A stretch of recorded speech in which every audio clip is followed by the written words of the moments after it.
I couldn't escape the world as a little boy. When I was 6 years old, my parents bought me a globe, and they put this globe next to my bed. Now, this globe came in very handy because my parents always wanted me to go to sleep too early. And I didn't want to sleep, but when I turned on the light in my room, they could see it from the outside. They would come and they would turn it off. So this globe had a light inside, but it was dimly lit, so I could turn it on and they couldn't see. And for hours, I would stay awake. I would spin the globe and spin the globe. And because I was so bored, I started reading what was on the globe. There were big words on the globe. Those were the countries. And there were underlined words. Those were the capitals. And after about 18 months, I knew most of the countries and the capitals of the world.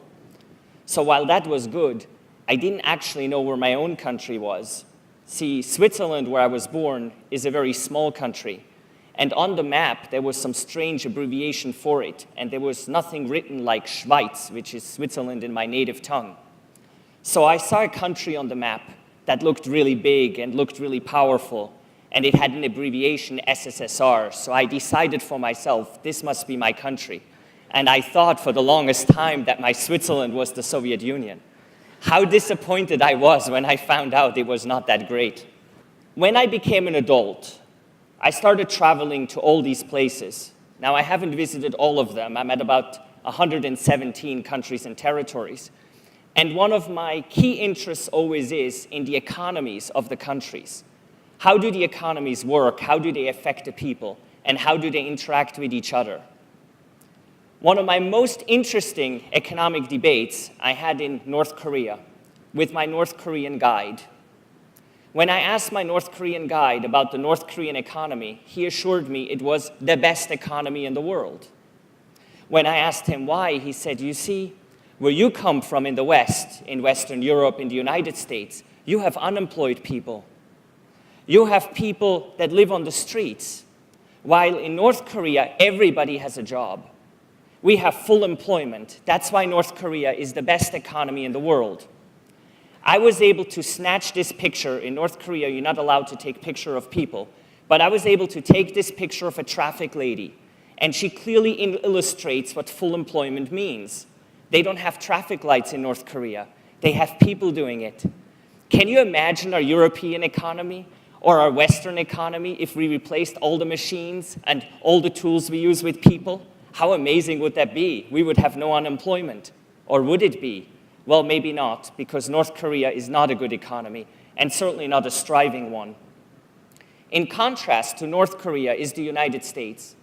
Until last year, the US was the world's leading economy, the largest in the world. And what's impressive to me, it had this spot for over 100 years. What's so powerful about the US economy is the capitalism it has exported to all over the world. There are two aspects to this capitalism that I find most powerful. The US attitude towards entrepreneurship and its entrepreneurial spirit, which is exactly what led me to the United States when I was 16 years old. Second is the middle class, a strong, striving middle class, which is necessary for a strong economy. But when I look at the US economy and when I look at capitalism today in the world, I am concerned. I am concerned about the sustainability, and I'm concerned whether this capitalism I have enjoyed is going to stay with us because of a rising trend in income inequality. The top 1% of the world today owns 50%, and the bottom 99% owns another 50%. How does that sound to you? The bottom 99%? Doesn't sound right, does it? And it doesn't sound sustainable. And it's even less sustainable when the prediction is that the top 1% goes to 51% next year, 52% the year after, and 54% by 2019. When looking at the last 20 years, income inequality has really risen rapidly. But why is that? What happened in the last 20 years? We all got connected to the internet. Connectivity rose. But is there really a link between connectivity and income inequality rising? When looking at connectivity, this illustrates more than 2 billion devices being shipped this year. when I started thinking about income inequality, and when I started thinking about connectivity in 2009, more than 2 billion people were connected to the internet. Today, it is over 3 billion people. But when I first think of connectivity and internet and the world, I think of good things. We get connected, which means we get closer to each other. Information is more freely available. And when we look at changes that happen in countries, regime changes, democratic movement as a result of connectivity, that's all a very good thing. So I started thinking more about it. And I was asking myself, so is connectivity connected or not? And I found something that is highly disturbing. I found that in today's world of connectivity, we have a very strange economic phenomenon. It's a phenomenon where billions of people work, contribute content and actions for free, and very, very few reap massive economic gain. Because people work and contribute for free, I'm calling this economic phenomenon freeism. How does freeism actually work? I participated in freeism this morning. I participated last night. So have most of you, and you don't even know it. In freeism, you use the internet as you do every day. You use it for free. But while you use the internet, what actually happens is that due to your actions, economic gain is created. Now, this economic gain is large, very large. But what happens with this economic gain? It goes to very few. Now, think about it.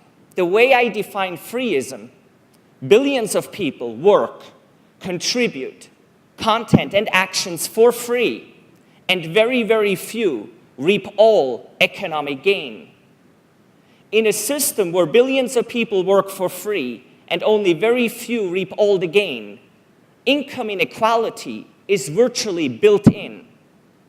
Now, I'm not saying that freeism is the reason for rising income inequality, but what I am saying is it's a reason for it, a reason most of us have never thought about.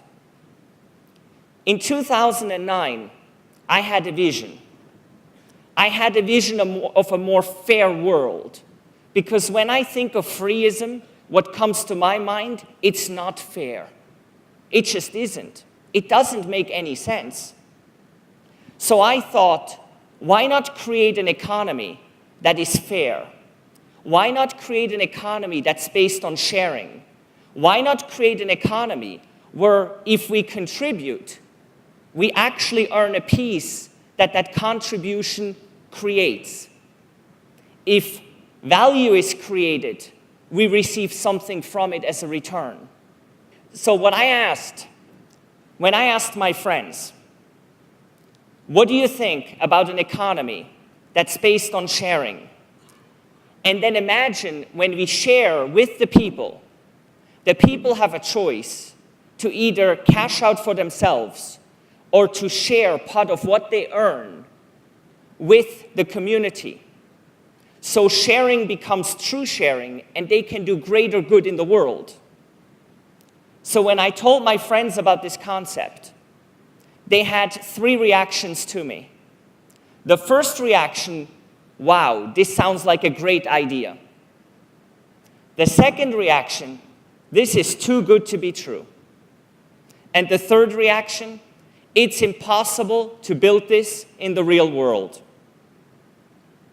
Because most of my friends that I talked to had a first reaction of wow. I'm calling this new economic system wowism.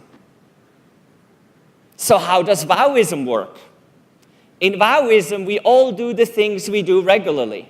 We don't change our patterns. All the things we currently do for free, we now do for wow. In wowism, economic gain is generated, just like in freeism, the same way, from namely the actions of chat and call, in the example you will see later today. But in wowism, this gain is distributed back with the community. In fact, the way wowism is defined as an economic system where the majority of economic gain is shared with the community, and the community can then share in turn to do good in the world. Doing good. So in Wowism, the community earns, and then everybody in the community has a choice how much of that they want to cash out for themselves, and how much of that they want to share with a cause, with a charity they care about. So what is this charity thing all about? It's difficult to do charity today for most of us. So in Wowism, we need to make it easy. We need to make it just a few clicks away. And I personally believe that through Wowism, when we give unselfishly to a cause that we care about, it actually increases our happiness. There is an interesting TED Talk by Dan Gilbert from Harvard about this concept of unselfish sharing and happiness. So I want this economy actually to create happiness among those that use it. Is this just a utopia, or is this a reality? I mean, think about it. A new economic system that's based on sharing, a new economic system that's based on doing good, a new economic system that's based on making the people happy. Come on. Can't be real. It's just a fantasy in someone's mind. And you know, for a long time it was. Because between the summer of 2009 and early 2011, I couldn't figure out how to take this concept, this wow concept, and actually turn it into something real. Turn it into a platform that can actually work, and into a platform that can transform the way we use the internet every day. When I came up with a concept of how it could work, I called it WowApp. And we put together a team of 70 people, and we started working on this concept of WowApp in early 2011. Initially, we thought it would take us about 2.5 years. We knew we were building a new economy, but we weren't really thinking about it. We thought it was more like an app, a platform. But in reality, it turned out to be much more complex than that. WowApp is, Wowism in reality, a new economy. And after nearly 5 years, we finally released it to the world just a few weeks ago. Now in WowApp, 70% of all revenue margin is shared with the community in real time. The community then chooses how much of that they want to share with themselves by cashing out, or how much of that they want to share with a charity and cause they care about. Now, it is important to mention that I don't believe Wowism and WowApp is the solution to income inequality, but I think it's a step in the right direction. So, whereas connectivity brought us freeism, it is connectivity that can set us free from it. Ladies and gentlemen, let me end my talk with the world premiere of the WowApp Manifesto.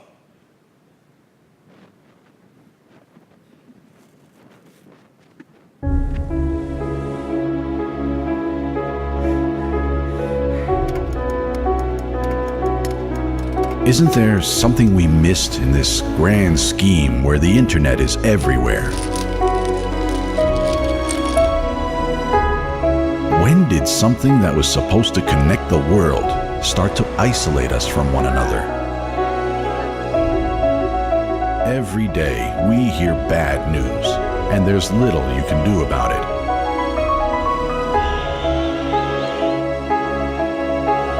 How come the more the internet lets us know, the less it makes us feel? How come the more the world opens, the more indifferent we become to it?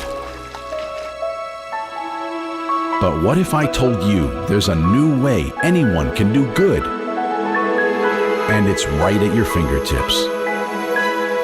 Meet WowApp. The first platform where you can chat, call, earn, and share, and do good while doing so. WowApp is a free app that shares more than 70% of all revenue margin with its members, which they can use freely or donate to one of nearly 2,000 charities featured in the app, so that sharing becomes true sharing. You can also do good for yourself by cashing out.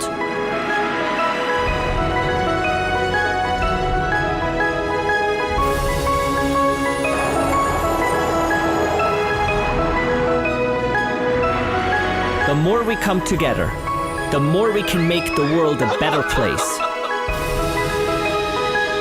Join the WowApp community and discover the power of sharing. Let's make a difference in this world. It's time for Wow.